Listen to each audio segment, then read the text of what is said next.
Hello and welcome to the Legends of Opera, where we shall be delving into the lives of the incredible singers who have given us the heritage of opera.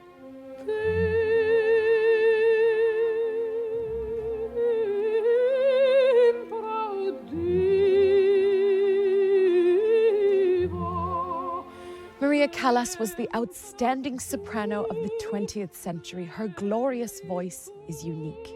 Renowned for her extraordinary vocal range and, significantly, her bel canto skills, Callas restored interest in 19th century Italian operas through her lyrical and dramatic intensity and versatility.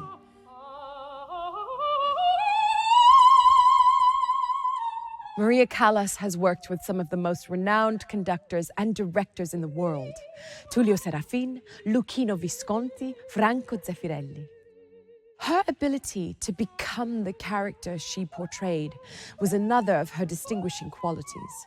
In Italy at La Scala, Maria Callas was called La Divina. The Italians loved her courage. They loved it. She was such a courageous performer. She immediately radiated this powerful personality that couldn't be gainsaid.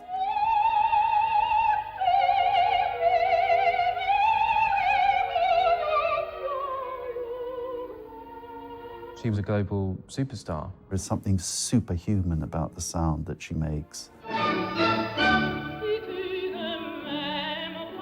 She transformed what the opera singer could do. She transformed opera. She revived it. She enlivened it. The best is, in my memory, is Maria Callas. Some of her performances still remain as the most extraordinary to have featured on the finest stages around the world to this day.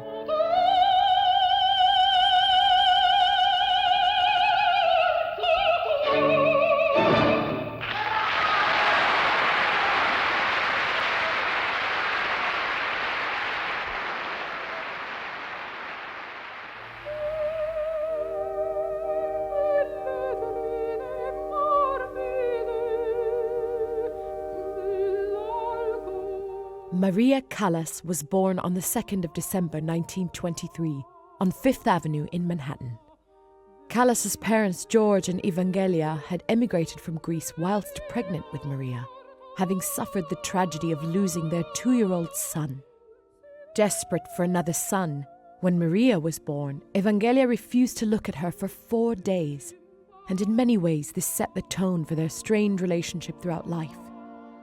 Maria always felt her mother favoured her older sister Jackie. However, Maria's singing was recognised at an early age. Her parents endured a difficult relationship and they parted when Maria was 14. Evangelia decided to return to Athens with her 2 daughters.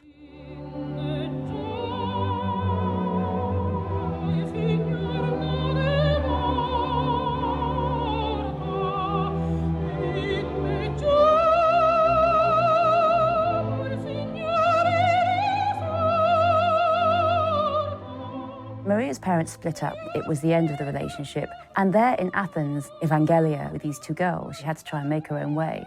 And the way she thought she might make money is by putting Maria to the stage. So she sent her off first to audition for the very prestigious Athens Conservatoire, and they didn't take her. They didn't think her voice was up to it. Her mother then took her to the new kid on the block, which was the Greek National Conservatoire, and there she aced her audition. The proprietor, Maria Trivella, she thought this was a brilliant voice, lyrical, intense, absolutely incredible for such a small girl.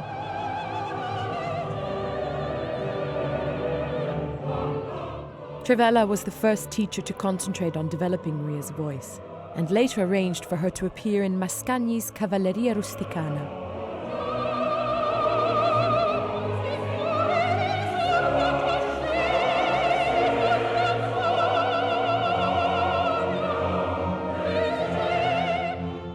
She made her professional debut as Santuzza. It's a funny role for a 14-year-old to play, and Santuzza is a tragic creature who's been betrayed by the man she loved. Here's a 14-year-old now who has to be able to not only sing this, but to actually carry it off, do something. How in the world could somebody this young, no life experience, understand what it's like to be a woman betrayed. In 1939, Callas did secure a place at the Athens Conservatoire, continuing her education under a new teacher, Elvira de Hidalgo. Hidalgo recognized her voice, that she could train her as a coloratura soprano. Although Maria's voice was strong and dramatic, Hidalgo saw the potential that Maria could have as a coloratura soprano. What she set about doing was to sort of lighten Callas up, really, as a person and as a voice, to make the voice more flexible, to give it more colours, to make it less clunking. And Callas absolutely adored her. She really made Maria show the full length of emotions, not just passion and sadness, but also happiness, lightness, mirth. And that meant that she created Maria as the superstar that she was.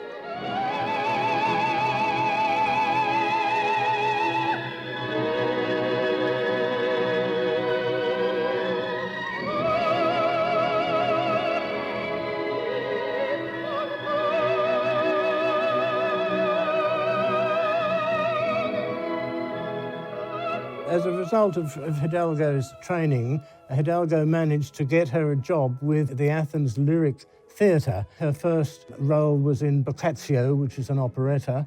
Her most important opera there, of course, was Tosca. She sang her first Tosca in Athens with the Lyric Theatre Company in Greek. She sang 20 performances in an outdoor theatre in 1942. I must say I would love to have, I wish there was a tape of those performances because I'd love to hear them.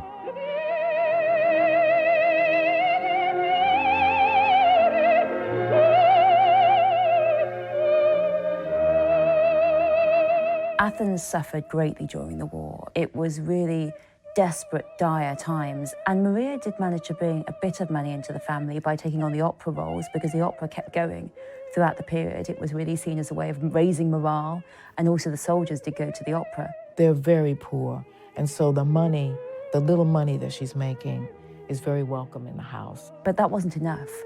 And Maria's mother started sending her out to spend time with the troops, these occupying troops, entertain the troops. And Maria never forgave her mother for that. She never forgot that she had to do that. And it was one more nail in the coffin of her relationship with her mother.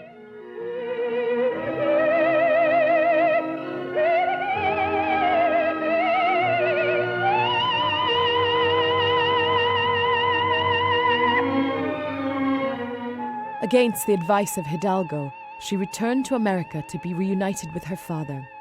She'd had much success in Greece, performing 56 times in 7 operas and appearing in around 20 recitals. While she was in New York, she spent a lot of time improving her voice and looking for work as a singer. It's understood that she auditioned for the Met, who offered her several very unsatisfactory roles. She understood what she could do best at that time. It's part of a talent as a singer to know what she would be good at.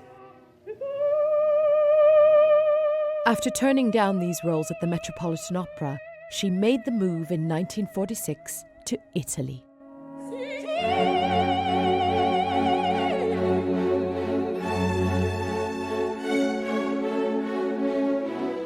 Italy was the home of opera. Italy was the place where opera was created, had the greatest singers, the greatest composers. If she seriously wanted to be a star, she had to go to Italy.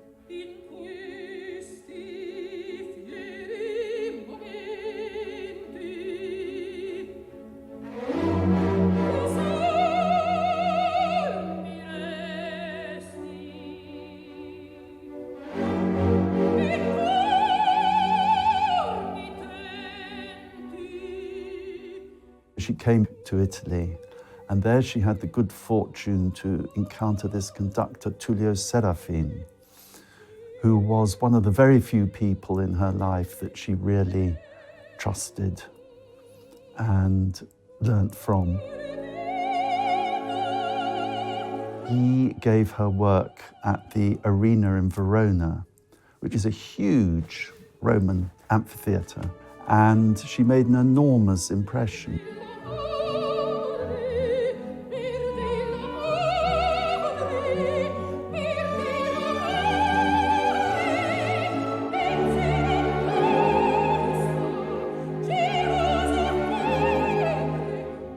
Tullio Serafin had a huge impact on Maria's career. He really guided her. And also what he saw was she had this unique voice. She both had the passion, the swelling intensity, but also she could do the high notes, she could do the coloratura. And that was really very unique.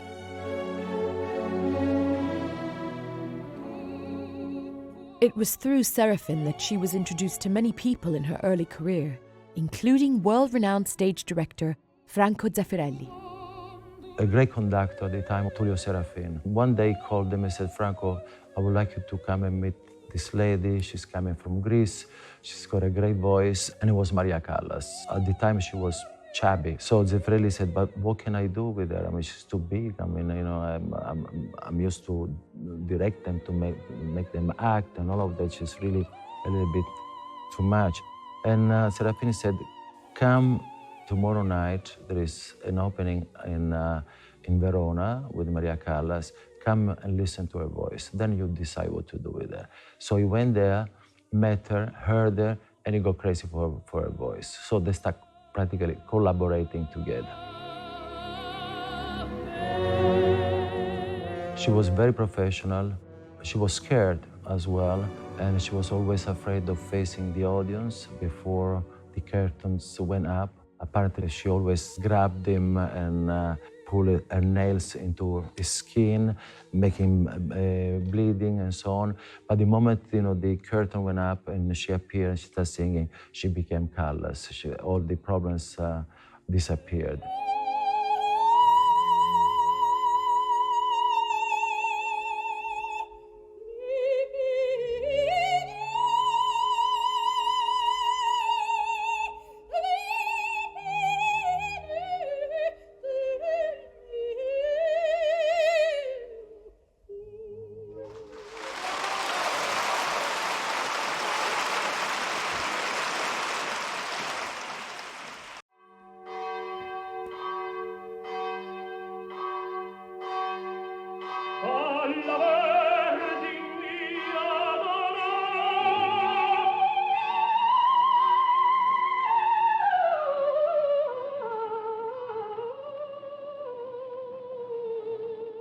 In 1949, Maria Callas performed in Venice in what would be regarded as a turning point in her career.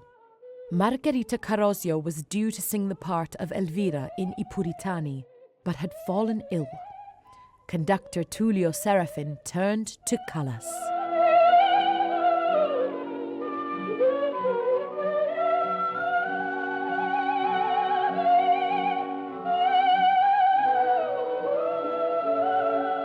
So Serafin comes to her and says, I need you to do this. It's 5 days you have to learn this role.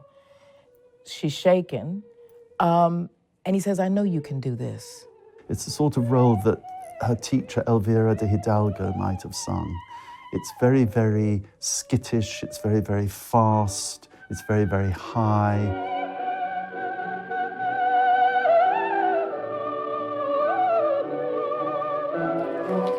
These aren't qualities that you need when you're singing Brunhilde or Isolde, but Callas took to it like a duck to water.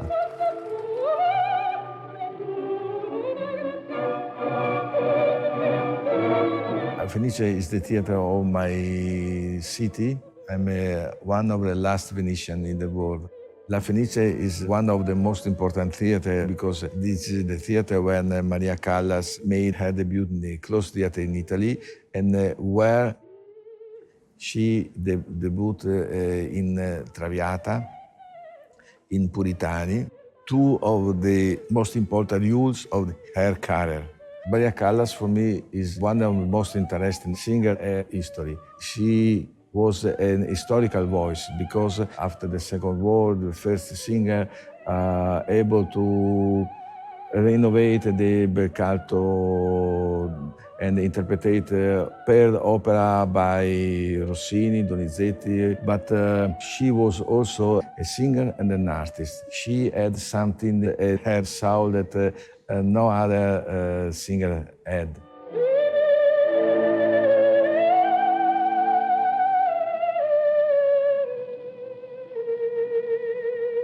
She moved from one voice, one stance, to something entirely different. It was not comparable. And it is said if you don't understand opera, you don't know what she pulled off. And people thought she came from another planet. It was unbelievable. And suddenly this whole repertoire of these old Italian operas, which at that time had largely been forgotten because Wagner and Verdi were much more, and Puccini were much more fashionable, came back into circulation because suddenly here was somebody who could sing them.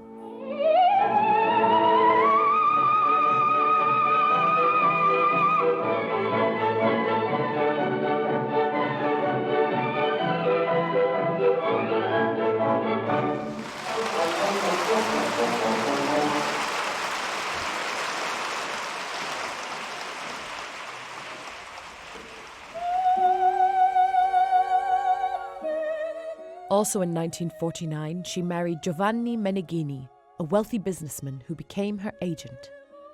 It was Meneghini's love and support that gave Callas the time needed to establish herself in Italy.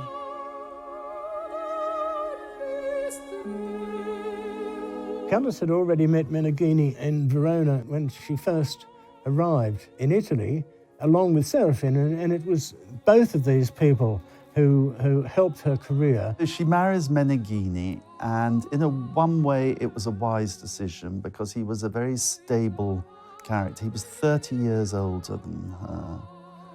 He had money, he had experience, and he took over the role of managing her and negotiating her contracts. And she really did need someone like that.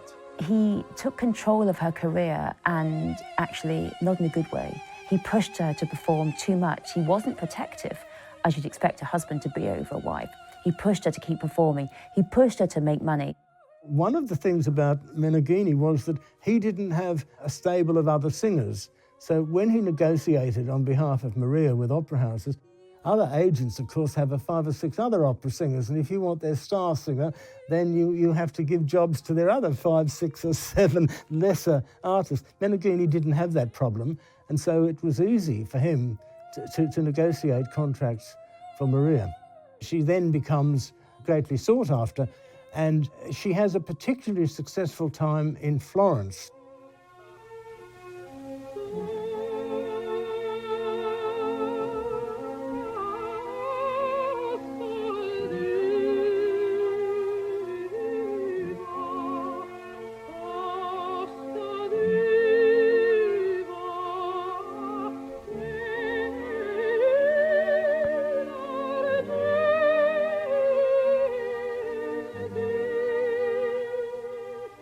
I was a young boy, Teatro Comunale, the old, very glorious theater in Florence.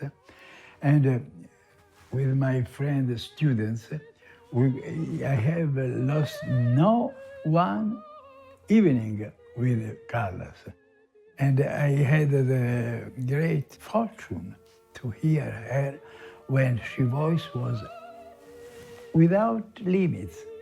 In the bass, also in high notes, marvelous, and agilità, and strong and sweetness.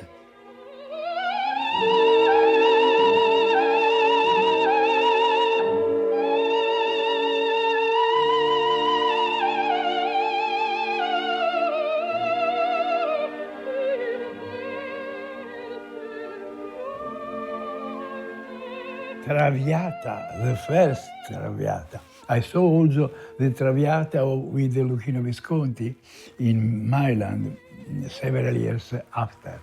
But the first Traviata was for me the great emotion, the most great emotion in my experience as uditore, as public.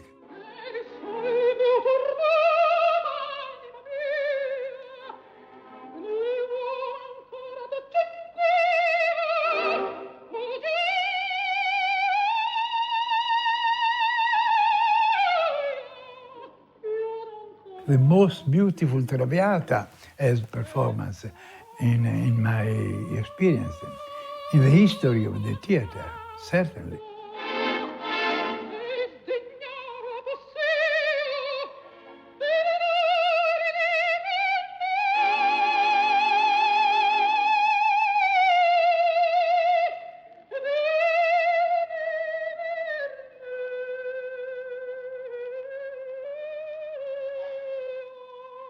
She was so professional because of her blindness, because she didn't see very well. She wore thick glasses, that whenever they finished rehearsing, well, she was always very careful in following the rehearsals.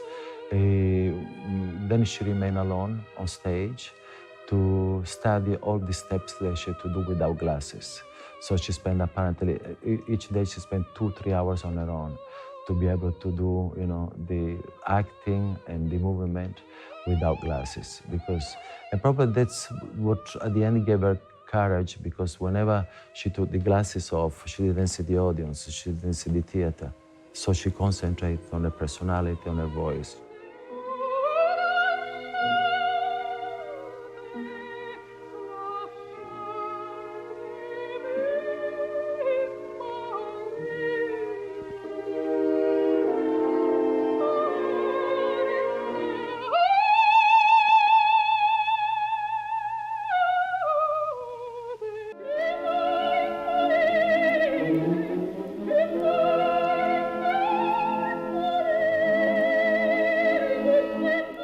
In these few years in Italy, Maria Callas had by now performed at all the major theatres across the country, yet was still to debut at La Scala in Milan.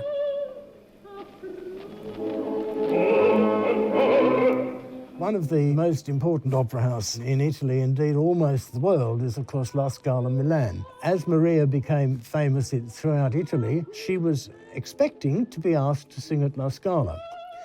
But the man who ran it, a man called Girangeli, didn't like Callas. He'd formed some sort of an antagonism towards her. She had actually stood in for Renata Tebaldi at a performance in 1950, but that still hadn't won the manager over. He just didn't like her. But her incredible success really meant he was forced to change his mind, and she made her debut in 1951 in Verdi's I Vespri, and after that, La Scala became her home.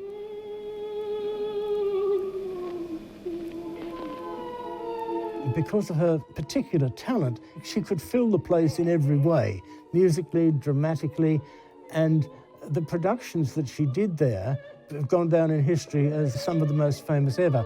Visconti said he became a director so that he could work with her. Van Karjan rushes there to work with her. Zeffirelli, who becomes her great champion. People become directors to work with this woman. I mean, it's just, she's a sensation. These directors, they saw it much more as a creative collaboration. She was someone they were going to speak creatively to. What does she want to do? How does she want it staged? And they saw that not just was she a great singer, but she also did have this creative, emotional genius in her as well.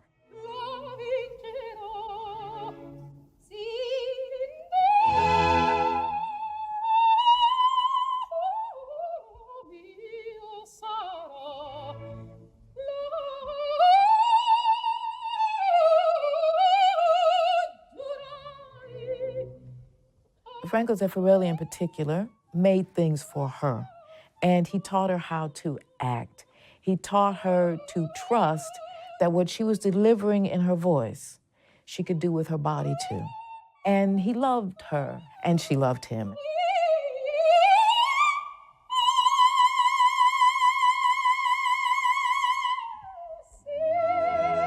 We brought her out, and he was a good director, so he gave them an explanation who the character was, the character that we're going to interpret her.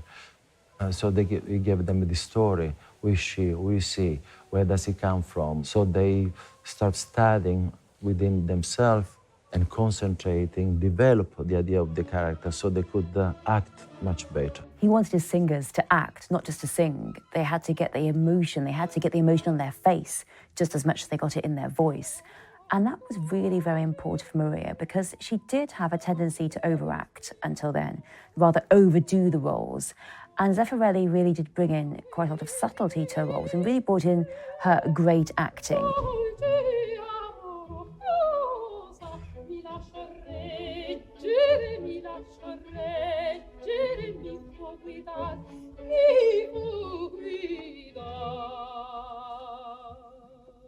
Callas meant for the opera field this great combination of voice and acting.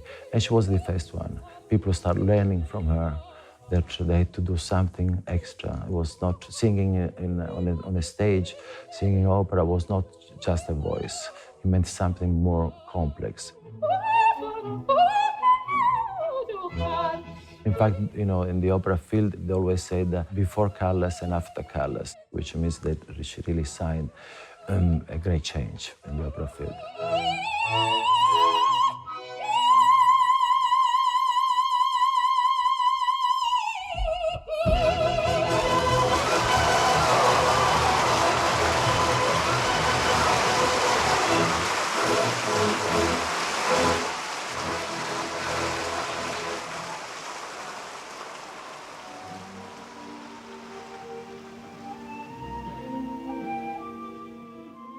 Maria Callas was soon to begin a love affair with the British public, with the Royal Opera House in London becoming home to some of her most notable performances. When Maria Callas made her debut here in 1952 as Norma, it was a huge event. And of course, what Maria Callas brought to the stage was not just her voice, which was thrilling, but also this absolute commitment. Opera is about emotion, and I think that what opera does is it connects with the deepest emotions that we have, and also the most extreme emotions that we have. And that's why she remains especially exciting for people like myself, who are also stage directors, that there was never a sense in which she was going through the motions on stage. She would never be content with just standing and delivering. She always had to give so much passion to her performances and so much theatrical energy that it was quite extraordinary to behold.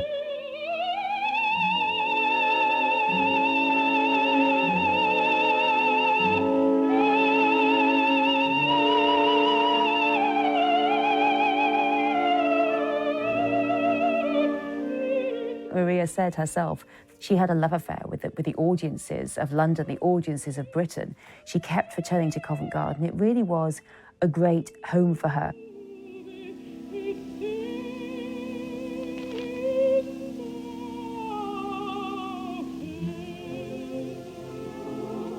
London was very, very dear to Callas. She always had an easy ride here. She loved David Webster, who ran the Opera House. She loved the audiences. She was a sensation with the audiences. They loved her.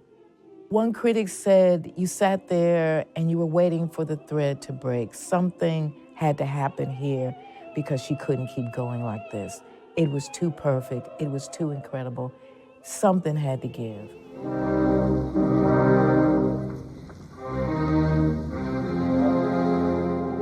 Throughout the 1950s, Callas was one of the most sought-after operatic stars and performed around the world.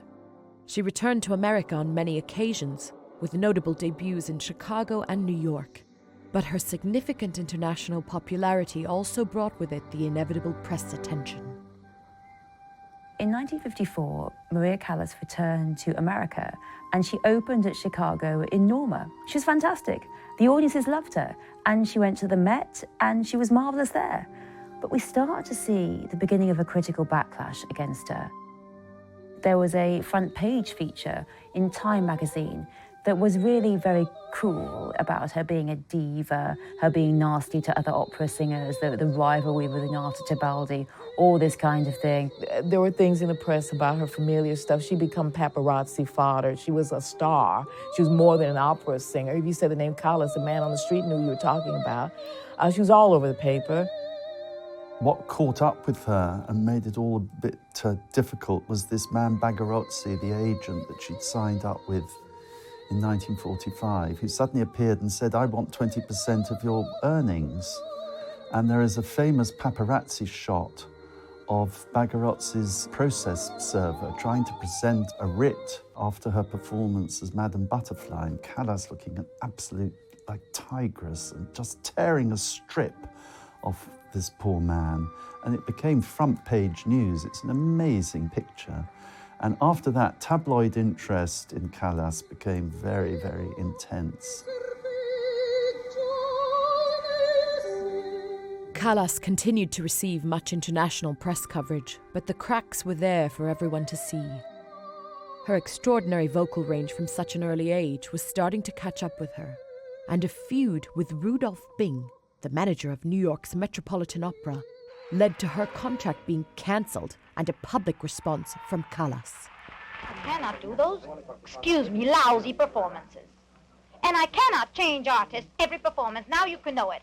Each performance we have, if we do 10 Macbeths, 10 different tenors, 10 baritones. So I'm sorry, I can't do that. That's not art. Well, Leo, I mean, let's get it out now while we're at it. Do you know that last year I did Traviata, never seeing the set? Never seeing the set, never seeing my colleagues. Do you think that's right? Is that seriousness for a theatre? Thursday morning. She did much too much in those early years, and with hindsight, you can see that she was heading for disaster. It was never going to be a long career. You simply cannot go on singing at that level that often for very long without wearing out your vocal cords. And there she was singing virtually the whole repertoire before she was 30. It was simply too much to move the voice. One night singing this kind of role, a deeper role, next night singing a much lighter role. It was too much of a strain. Maria's voice was incredible, intense, but it was still a human voice. And making it do all these different roles, that was too much. And so you really do see the beginning of the decline of her voice and the early hints of fragility creeping in.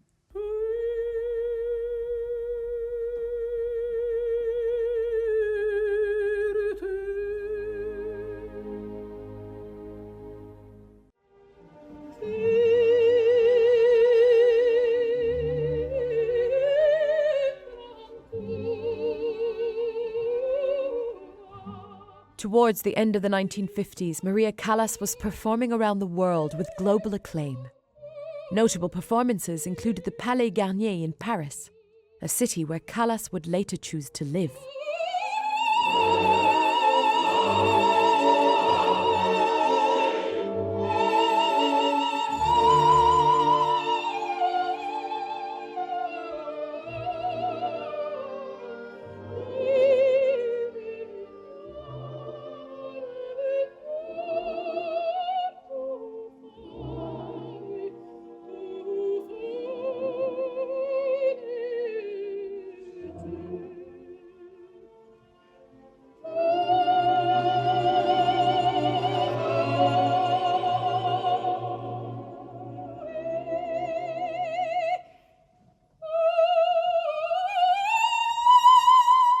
Despite her popularity, the negative coverage over her performances continued, including a well-publicized incident in Rome.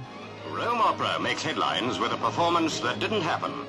Or at least soprano Maria Callas refused to carry on after the first act.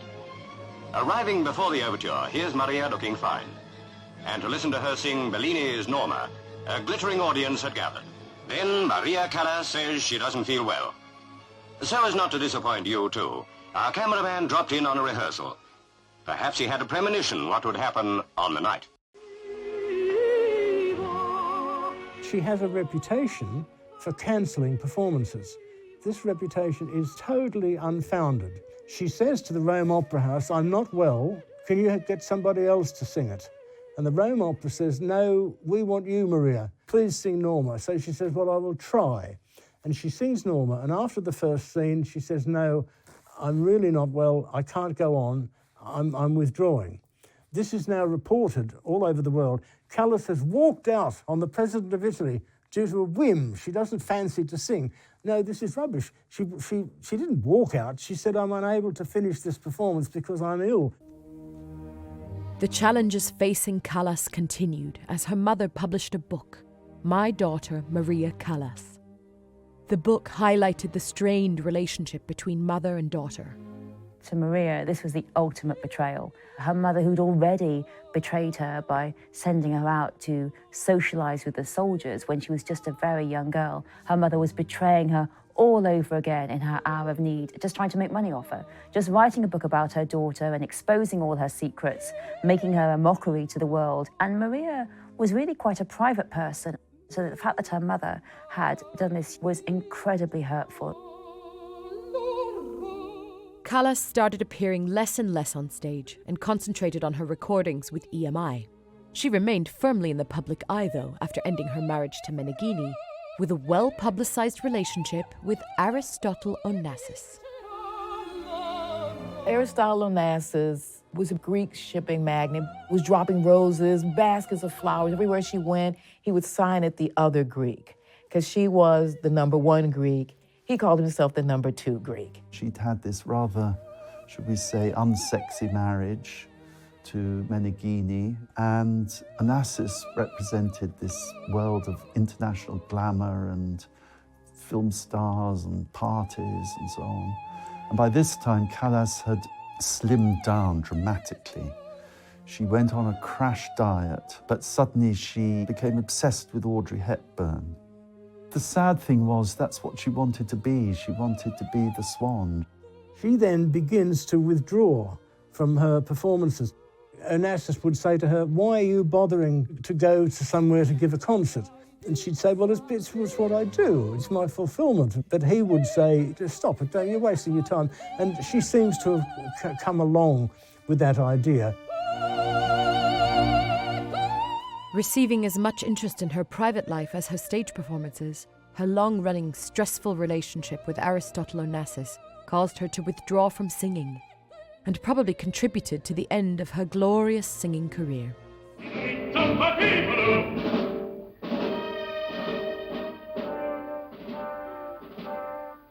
In her final years as a singer, she received notable acclaim for her performances in Norma and Tosca, with a standout performance of Tosca at London's Royal Opera House, Covent Garden, in 1964.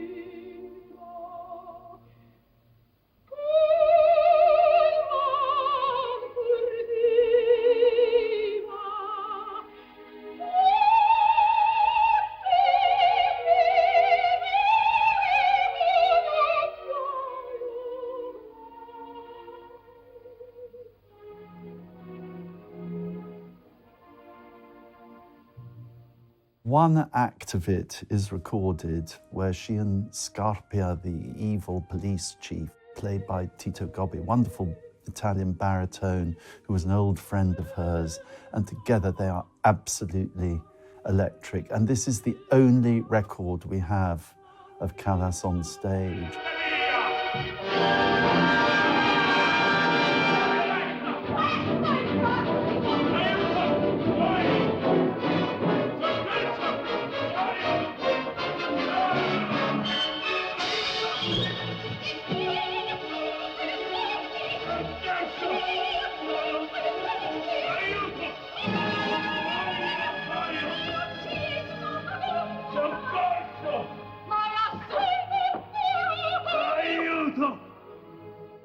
The following year, Zeffirelli encouraged her to return again to Covent Garden to sing Tosca. He also directed her in Norma at the Paris Opera, which was meant to come to Covent Garden, but this did not happen. Maria's final performance of Tosca on the Covent Garden stage in 1965 was absolutely fantastic. The critics said she faltered on a note, but Zeffirelli defended her. He said, "You were lucky enough to hear Callas. You were lucky to hear her, and that should be enough." Maestro Zeffirelli said, "Look, it didn't matter what she sounded like, folks. You were lucky to be alive when she was singing. So whatever she did on the stage, you were lucky to be there."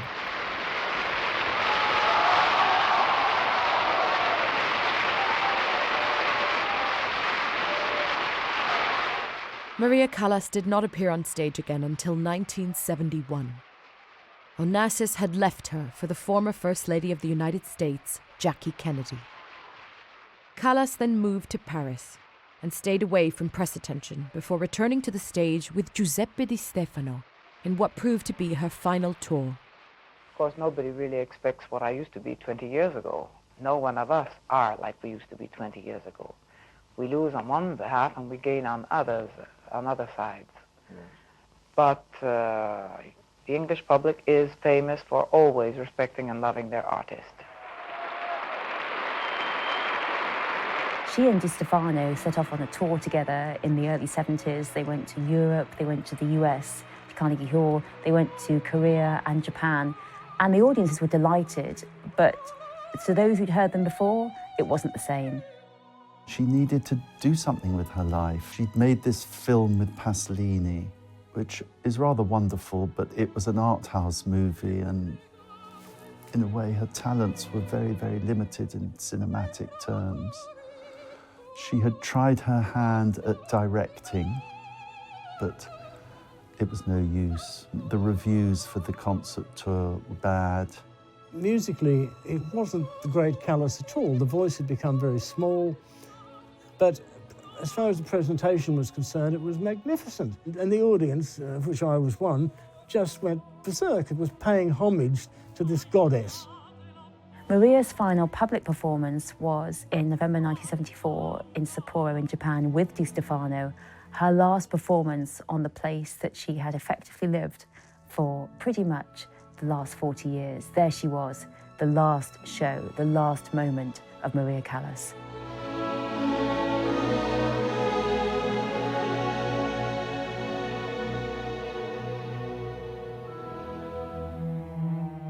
Maria Callas died of a heart attack at her Paris home in September 1977. She was 53. Her death marked the passing of one of the true greats of opera.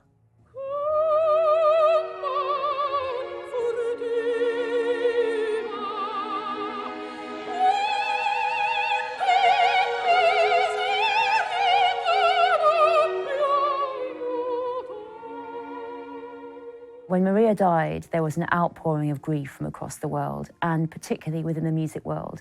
Rudolf Bing said we'll never see her like again. And he was right, that she simply was unique.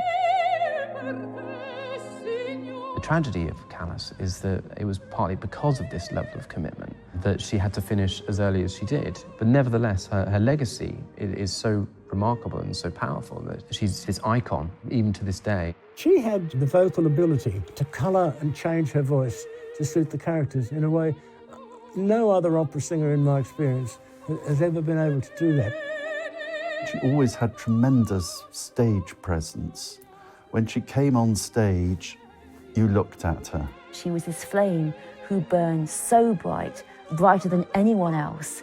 In the end, she burned out quite early. She was distinctive. She was a one-off, and nobody has approached her to this day.